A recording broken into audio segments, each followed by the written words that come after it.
hemos hablado de todas estas cuestiones que tienen que ver con gente del kirchnerismo, pero vos sois titular de la Oficina Anticorrupción y algunos observan que está la mirada muy puesta en el pasado y no está puesta la mirada en lo que es la gestión actual, que debe haber corrupción, como en todos los gobiernos, porque no hay gobierno en el que no haya corrupción, sí obviamente hay algunos en los que hay muy poca, mucha o muchísima, como la última década.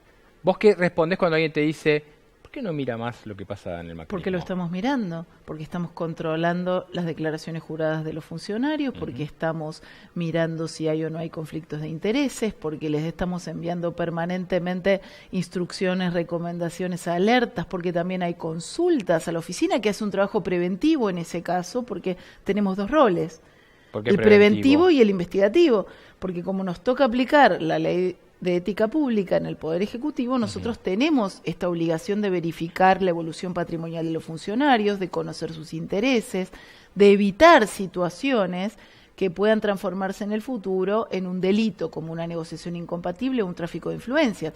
Entonces, si nos ocupamos del presente... Aparecen los nombres de Quintana y de Echeverri en situaciones distintas. Si nos ocupamos del presente, en términos de que estamos y hemos fortalecido todos los controles para evitar situaciones que involucren a los funcionarios de la primera línea del gobierno. Como vos bien dijiste, corrupción en un país como la Argentina siempre hay, y también trabajamos con las denuncias que nos llegan, las que tienen visos de seriedad, las hemos profundizado y algunas las hemos presentado en los tribunales, hemos denunciado. Bueno, en el caso del Inca, 2 denuncias penales ha presentado la Oficina Anticorrupción, ahora se está analizando una tercera presentación que ha habido en los últimos días. Hemos también llevado o hemos aportado material a causas judiciales de manera espontánea o porque nos lo han pedido los fiscales o los jueces. Y con respecto a los casos que mencionaste, en el caso de Echeverri se analizó la cuestión de un bono que le había cobrado como expresidente de la Sociedad Rural. Un bono de 500.000 pesos que le habían dado el día que Marcos Peña contó que iba a ser el futuro ministro de Agricultura.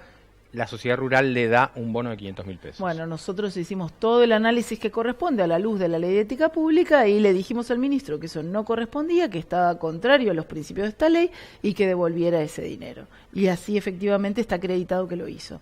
Te acordarás hace un tiempo que en el caso de Aranguren se analizó si podía o no tener acciones de una empresa del petróleo para la cual él había trabajado y él se había retirado y le habían pagado su retiro con esas acciones, siendo ministro de Energía. La oficina analizó este caso y le recomendó al ministro que vendiera esas acciones, que no podía tener acciones, o sea, que le recomendábamos que estaba reñido de alguna forma con la prudencia y con la imagen y la confianza que la sociedad tiene que tener a sus funcionarios, que él mantuviera acciones de un ex empleador dentro del área de competencia de su función como ministro de Energía. Entonces hemos trabajado y trabajamos mucho. El presidente de la Nación constituyó un fideicomiso ciego para deshacerse, hasta que sea presidente, del manejo de su patrimonio, que hoy lo están manejando terceros. El presidente no tiene conocimiento de lo que está sucediendo con su patrimonio para separar ese patrimonio de su actuación como presidente de la Nación. Esto es inédito, nunca pasó en la Argentina. Entonces vos me decís,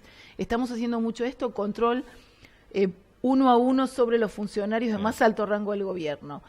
Después, ¿qué le decimos y qué le dice el presidente a cada miembro del gabinete? Ustedes son los primeros que tienen que controlar en sus propias áreas de funcionamiento que se hagan las cosas bien. Si vos encontrás a un ministro o a un secretario de Estado, hablo de funcionarios importantes, en un hecho de corrupción, ¿qué haces? Lo tengo que denunciar inmediatamente, como también debería, si un ministro encuentra que un secretario de Estado ha cometido una negociación incompatible, pongámosle el nombre del Código Penal, o un tráfico de influencias, tiene que ir solo corriendo a denunciarlo. O lo denuncia a la oficina, o a la oficina o a un fiscal, o ante un fiscal federal. ¿Y vos qué harías? ¿Le denunciás a un fiscal y le avisás al presidente? Por supuesto.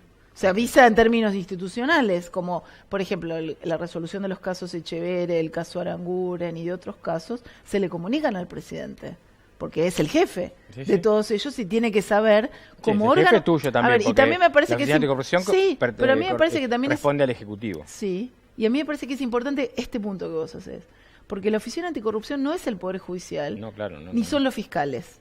Es un órgano de control interno del Poder Ejecutivo. Sí, a vos te designó Macri. y es un órgano de control interno, como es la Sindicatura General de la Nación, que son órganos internos de contralor interno, somos auditorías internas. Nosotros, ¿qué controlamos? La conducta de los funcionarios dentro del Poder Ejecutivo. Bien. Y mi trabajo es, justamente cuando se detectan malas conductas, investigarlas, denunciarlas y reportarlas al superior, en este caso el presidente de la Nación.